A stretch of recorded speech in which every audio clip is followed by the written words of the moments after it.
Well, should we look at just some of the PR blunders that Israel went through to try to counter the flotilla, like the influencer they set onto one of the boats? Yeah, where is that? I got it here. Here it is. Hi, everyone. It is Lizzie Savetsky. I'm reporting to you live from Greta's flotilla, where 44 boats were intercepted yesterday, allegedly bringing aid to Gaza. Let's go inside. I'll give you a tour. This is a weird outtake from American Tale. Fievel has been recruited by Israel's Hasbara brigades. This is the Yacht Rock outtake. Margarita machine and some empty bottles. Let's go down. See, Okay, what's funny? Should we talk about those empty bottles? Yeah, let's go back. We'll do some can we zoom in? Is it possible? Okay, we'll just look. If you're at home, just look right under. Her name is Lizzie Savetsky. And look right under her left arm, and you can see Hebrew writing, a Hebrew label on the orange juice next to the margarita machine. How did the flotilla, Sumud Freedom Flotilla passengers get Israeli orange juice in Europe on their way to Gaza? How did they get it? Did a drone drop it on their ship? Yeah, I mean, look, even if somehow that Hebrew orange juice was available in Europe, do you think a global flotilla challenging the blockade would buy an Israeli product?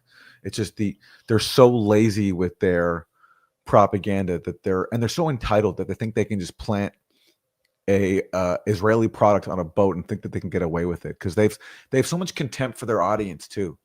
They think everyone are so stupid and so malleable because they have a history of getting away with some of the worst crimes in human history. So I guess why wouldn't they think that about a global audience? But for anyone with their eyes open, you can see, and people have zoomed in and shown that literally the juice on the boat is in Hebrew, and they talk about condoms and margarita machine. Yeah, here we go. I see a bed. I see some of the same things that I saw in the encampments on the college campuses. No aid. It's so weird. All I see is some condom wrappers, drug paraphernalia, needles. No aid. We've given the pro-Hamas. Yeah, so people are shooting heroin on the really. I mean, this reminds me. Remember when there was that video from a pro-Palestine protest, and there were two guys with keffiyehs around their faces, and they were screaming, we will do October 7th 1,000 more times. It was obviously Jewish guys. They pretending. Avi, where's my inhaler? Yeah, so now they're going with the flotilla members shooting up at sea. And look at the boat. That's not a flotilla boat. There's one bed that's neatly made up with high thread count sheets. There's hardly any space for anything in there. It's in a marina. It looks like just some random Israeli pleasure yacht that belongs to some Russian Israeli oligarch who's down with Netanyahu. I mean, who even believes that ship was part of the flotilla? And she appears to be part of the influencer brigade we'll talk about in a second that is getting up to $7,000 per post. How much did she get for that? Is that money well spent? It only highlights their contempt for all of us.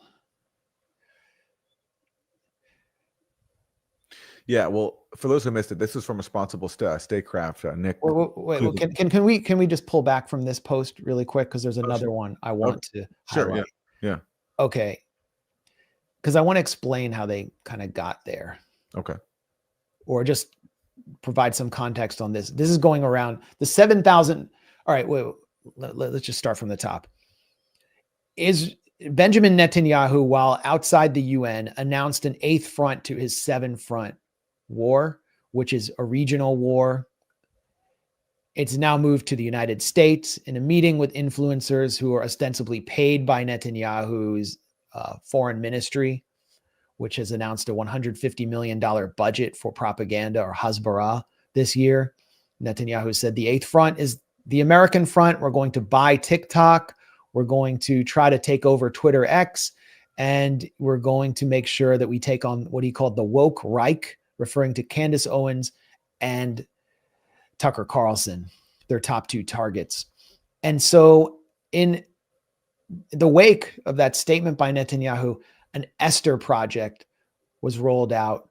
We know about it through DOJ Foreign Agent Registration Act filings, which reveal a paid U.S. influencer campaign through a firm called Bridges Partners LLC, not linked, I don't think, to Project Esther, which is the Heritage Foundation plan to kind of like from over a year ago. And it shows that the firm received $200,000 to recruit and coordinate social media influencers and up to $900,000 in payments over several months, and a detailed pricing schedule, $60,000 in upfront payments to cover influencer recruitment and concept development, and another $140,000 in development phase payments as 5 or 6 influencers began posting, and monthly allocations of up to $250,000 earmarked for influencer fees, production, and agency costs. So that's key. And now you can, let's go to the next part of the puzzle, which is the $7,000. So this comes from Responsible Statecraft, and there were some documents showing that Israel is paying influencers $7,000 per post. $7,000. So that's basically crunching the numbers that I just read off. Yeah. From the Bridges Partners LLC. It basically comes down to, with the amount that Israel is pumping into this influencer campaign, they're pumping so much money into it that the amount they would get per post is anywhere from $6,143 to $7,372 on the high end. And the article talks about a cohort of 14 to 18 influencers to create content. I don't think it actually names the influencers, right? So no, because FARA doesn't do that, in possible violation of FARA. And I think it's worth noting that Pam Bondi, who was the top lobbyist at Ballard Partners for Qatar and is now the Attorney General, has loosened FARA requirements. And several Republican-controlled states are only requiring FARA disclosures for adversary states, allowing Israel to lobby more easily. So we don't know for sure who these 14 to 18 influencers are, but should we look at 2 possible, I would say, likely candidates? 2 likely candidates, and some of the most alienating, repulsive. Hasbara is about to drop in 3, 2, 1. Imagine supporting people who start wars just to lose the wars so they can cry about it and then try it all again. You must see anti-Semites are literally obsessed with Jews. Now walk with me. While you must see anti-Semites are stacking eviction notices, Jews are out here stacking up businesses. Jews control all the industries. Maybe if you spent more time taking notes from successful people, you wouldn't have to spend your nights and weekends spreading hate from your anonymous account with an anime profile picture.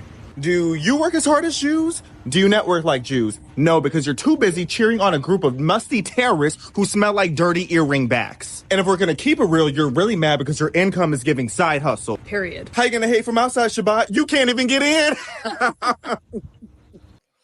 It reads like a parody, like they're just trying to parody the most obnoxious Israel supporters possible, but actually they're real.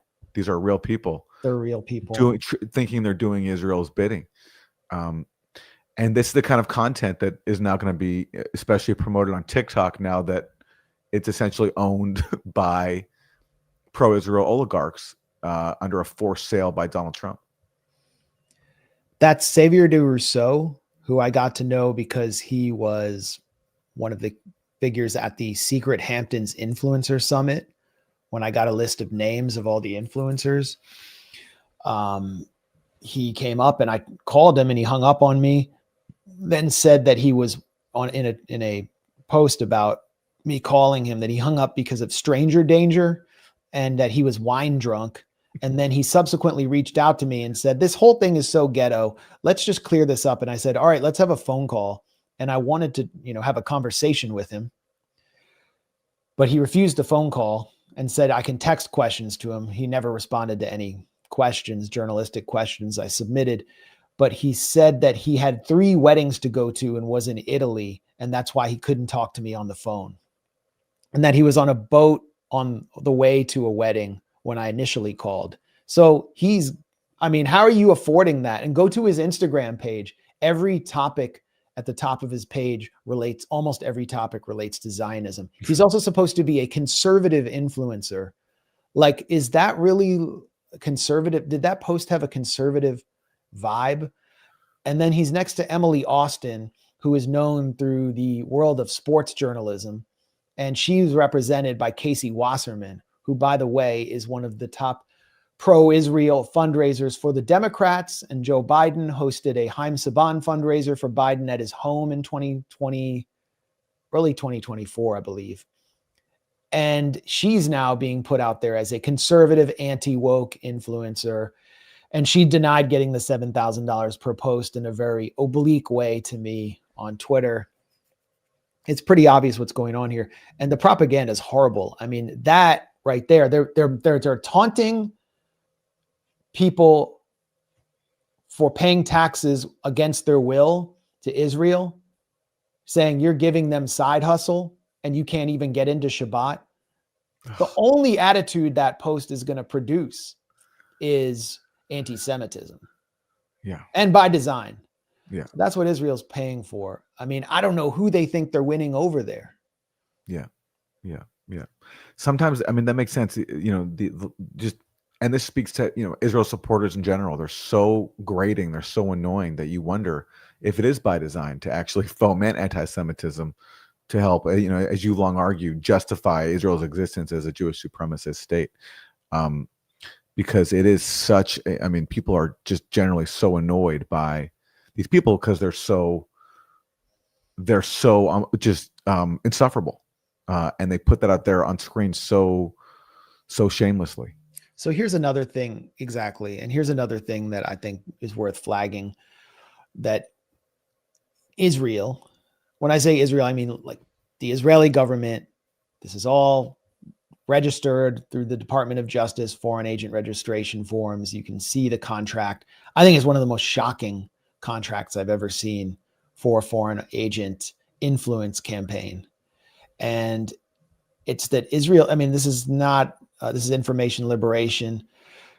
It's not an understatement to say that Israel is paying $4.1 million to brainwash Americans with VR and target churches with geofencing ads. Here's one of the 10/7 experience that churches will get through a $4 million campaign that will enlist churches from Denver to Las Vegas to Southern California to Phoenix into just like a Clockwork Orange style campaign to watch Hamas militants rampage through Kibbutzim on October 7th or something like that.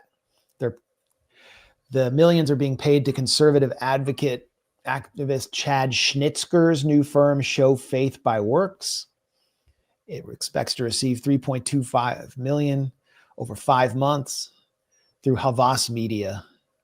And this is just the first installation, but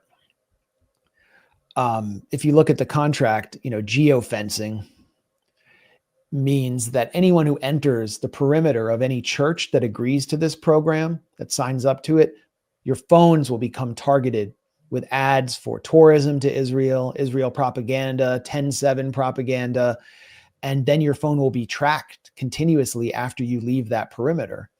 And these include churches connected to TPUSA, which in the Phoenix area, which have hosted TPUSA rallies. Here's the trailer for one of the brainwashing propaganda films. There you go. And it was a beautiful day. The window was open. I could see the sky. And I'm dancing as I'm walking. There were Arab, Jews, all were party together. Yeah, it was just everybody was on Mali on the Gaza border. Everything was fine. And then it all started. Rockets. The music stopped. I don't understand until I heard the shot. Kids running for their life. הם נכנסו לממ"ד, אני ממש זוכר את הקנה של הרובה. Small towns, שדרות, from אלומין to בארי, in קיבוץ ניר עוז. Innocent life are being taken. Where can I go? For their life. הם נכנסו לממ"ד, אני ממש זוכר. Who could have blown up that house and all those houses? It looks like a scene in Gaza, blown up by powerful weaponry. Interesting. Anyway, you get the point. That's what you will be exposed to if you just simply go to church at many evangelical mega churches, because Israel is afraid of its cratering support now among young American Christians. It's something we've never seen before, like the level of propaganda. And again, I think it's going to just produce alienation and cause people to start to ask just questions and harbor resentment towards another religious group that's attempting to manipulate and control them on behalf of another country. And these are evangelical churches where a disproportionate percentage of parishioners probably consider themselves America first, or were taken in by that Trump branding.